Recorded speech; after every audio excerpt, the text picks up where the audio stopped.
Hey, Kim and Dan, this is the bike here we want to try next year. So we have all these bullets, obviously. So what's a bike that you want to try? I want to try a modern XC bike. The problem with modern XC bikes is that none of them are really a true XXL. There's a couple that are close. Mm.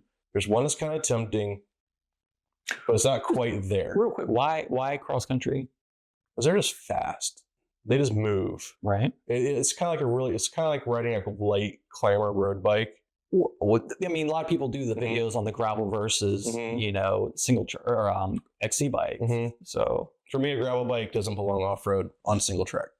In my personal book, I've tried you it. can do it. You It's can not do great. it. Yeah. Or you can be on a modern XC bike and absolutely slay it. And that's what we have. We have a lot of like modern XC around here. Like trail wise, a lot of the trails are leaning towards the modern XCs. Well, they were built in the early 2000s. That made sense. Yeah. Well, but even for early 2000s, they were Rocky and Rudy, a little more experience. They actually fit a modern XC bike than the XC bikes we were riding in the past. And we're on the East Coast, which kind of northern, so it tends to be Rudy. Yeah, lots of roots, lots of rocks, lots of punchy, shorter climbs versus long, drawn-out ones. Modern XC bikes, they do really well with all those rocks and roots that the older ones didn't really do very well with. You could pick your line through, but now you can kind of go after them. And they're gonna have that really snappy, feel when you're pedaling. That a larger bike just doesn't deliver on. It's more of a feel. I mean, would I actually be much faster on one? Probably not a whole lot faster using similar tires, but it's like the feel of it. I mean, is an aero bike faster than a climber bike? Yeah. I mean, like it's not even questionable at this point. Even on like a lot of climbs, unless you're going really slow, but it feels better. Right. It's more about the experience, the mind part of it. Yeah, it's the mind part. Yeah. It feels better. It feels quick. It feels really good. So that's part of it. I'd like to see what that is. And there's a couple bikes that are getting closer to the geometry I'm wanting, and geometry, I'm talking about headings. I'm talking about like the reach and stack. I need a longer reach and a longer stack than the average person. So I'd love to try one of those. Hold on a second real quick. I just thought of something. Did I see an article about a 30-inch wheel that they were experimenting with? 32-inch wheels. 32-inch wheels. What are your thoughts on that? I think they're going to be really good for really big people. I think they might start building frames around that. Yeah. Actually, I would be really interested in trying one. That's a whole separate subject. Sure. That I would love to get into. I think there's, as with everything, that's something I would love to try. Very forward leaning, but I don't necessarily think the market should have. But different video. And the market at large, I should say. Yours? Well, just real quick, it's funny that you mentioned cross country. Those, when I was looking for a modern mountain bike, I was looking at cross country bikes.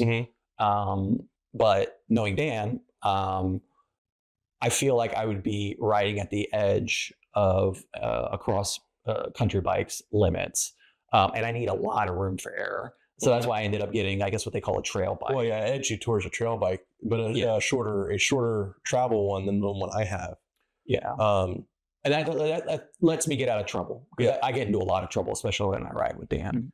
And and it's like, is a modern trail is a modern cross country bike going to be significantly shorter or significantly faster than the modern short trail bike? No, it's actually going to be remarkably close. For actual speed on course, the difference of maybe later in a race where you're more fatigued and it's lighter and it's just a little snappier. It's going to be a little more responsive. The psychology of that and just being lighter, it's going to be a little less fatiguing. But at the same time, though, you could also say the trail bike's going to be less fatiguing, depending on the course, how the course is. If the course is really rough, the trail bike's actually probably faster over a long time. So yeah, the bike I really want to try is I've been squeezing as much out of my Cannondale Slate, which if anybody who knows what a Cannondale Slate is, you realize that's probably not the right tool for modern gravel. And so I'd really like to build a modern gravel bike as well. That working around 50 Cs. I put that on the front of the Cannondale, specifically for unpaved, and I really fell in love with it. And there's some modern tires. What are those tires that we use? You had them, and then I got them. Panaracer X1s. X1s, yeah. I really like those. Whatever it is. Yeah. They roll fast. And I like big tires. I love aggressive cornering.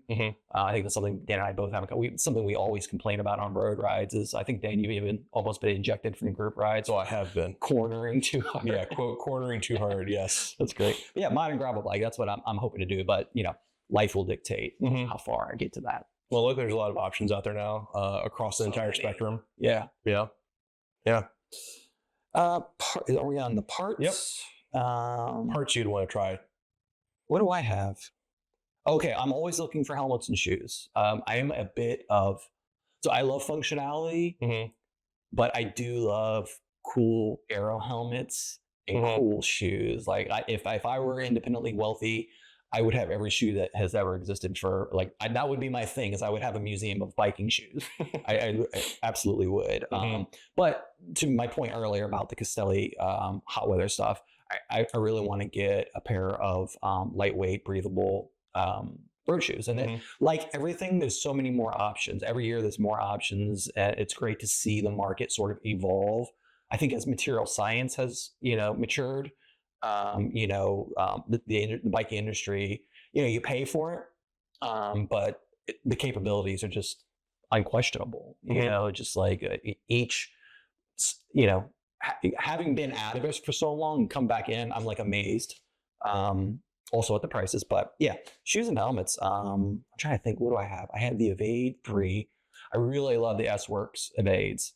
Mhm. I have an Aerode, and so when I'm wearing my Aerode, and I have specialized S-Works shoes that have the little cover that goes over the laces, and I ride laces. Mhm. When I'm wearing those covered laces, my Aero helmet, a tight kit, like that's what I feel like, a little road racer. I love that. So yeah. What about you? For parts, wide road tires. I actually have a set down here.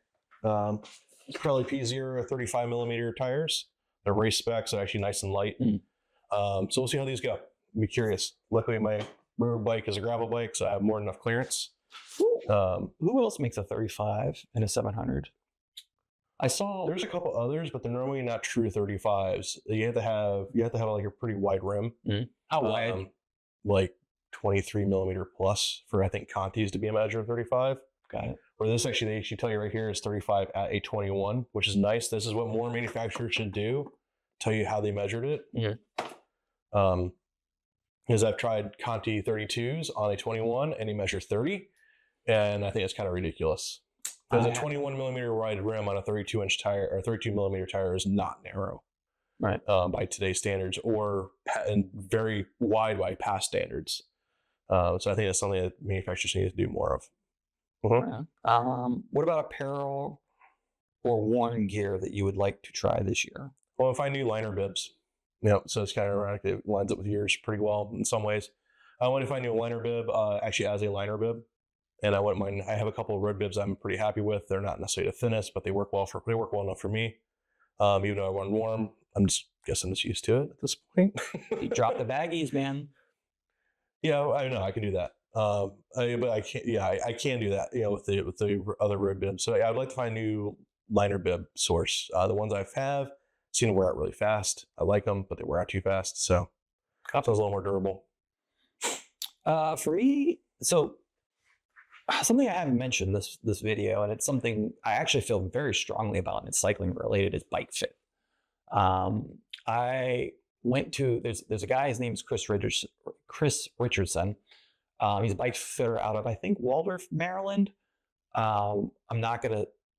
I think he's very good, and that could be another video unto itself. Yeah. Well. And one of the things that he had recommended was in the fit, we were testing out aero positions, and he asked me, he goes, "Do you always wear glasses? When you ride?" I was like, "Yeah, mostly." Yeah. He's like, "Have you ever worn contacts?" I was like, "Yeah, I've done contacts." He's like, "I'd be interested to know if you ever came back, with your contact lenses, that's going to let your head go a little bit lower."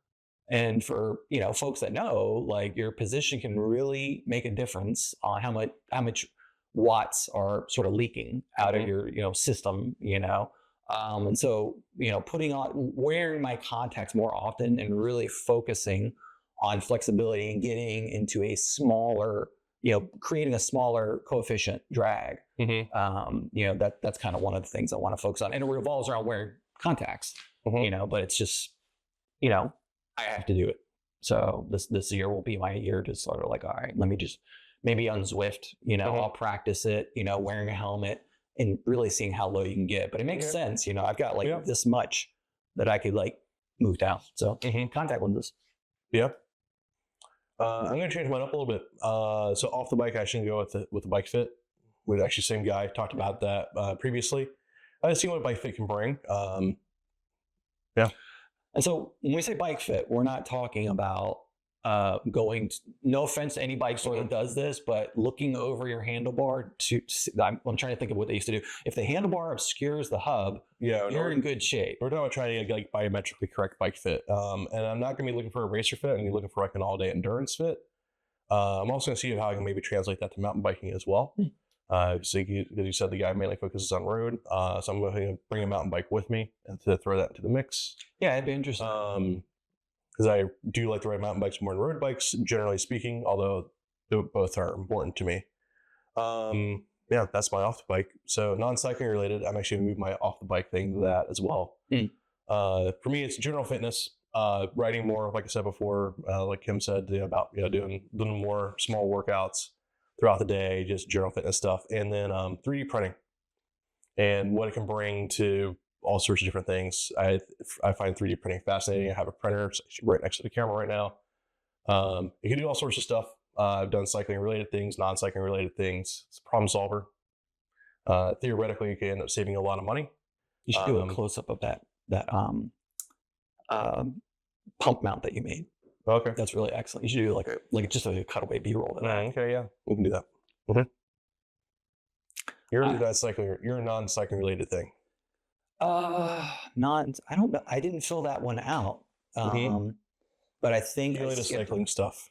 Yeah, this is off bike gear, which I guess maybe I'm going to exchange that for this one. Anyways, off the bike, not recycling work. So yeah, this could be the same as the working out at the office sort of thing. Nutrition, eating for performance, that's bike related. Oh, it's off the bike. Yeah, that's off the bike. Okay, so yeah, I'll focus on that. Yeah, when we mean eating for performance related, we mean like dinners and other meals. I have a specific. There's also eating on the bike, but that's a whole separate. Here's the one for me. There's a specific nutritional situation in which, so I experimented with different diets. I did keto. At one point I was doing, every month or so I do like a 3-day fast. I was trying that out. There's some interesting science behind, fasting. Again, I don't want to tell anybody what to do. Do your research. But the thing for me, I noticed it when I was in keto, was riding fasted is totally possible. And when you're in keto, if you never want to sprint, that's fine. And if you want to spend all day at zone 2, you can totally do it.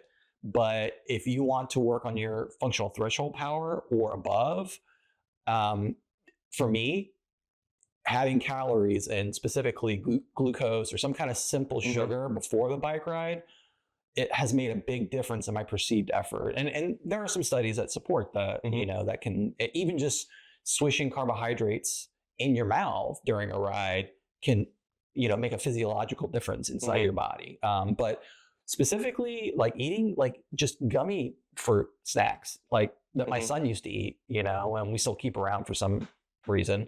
I'll grab 2 packets of these little things that you would put into a snack box, and I would have that a half hour before my bike ride, and I drink Gatorade before and during the ride. And these are things that I can find anywhere. So I don't want to, I've seen people really get specific about their nutrition, and it ends up being a liability when you're out and trying to do something. Oh, I have to have this, and, I think maybe for some people, if you're like me, if one thing in the calculus is missing, I'll tend to think about it. And like, I wonder if that's holding me back, and like you said about the mind controlling things, I think the mental part of the game it's much more larger than I think people sometimes realize. For sure. So this is part of a longer video. You can check out the link below. Or in a link in a corner.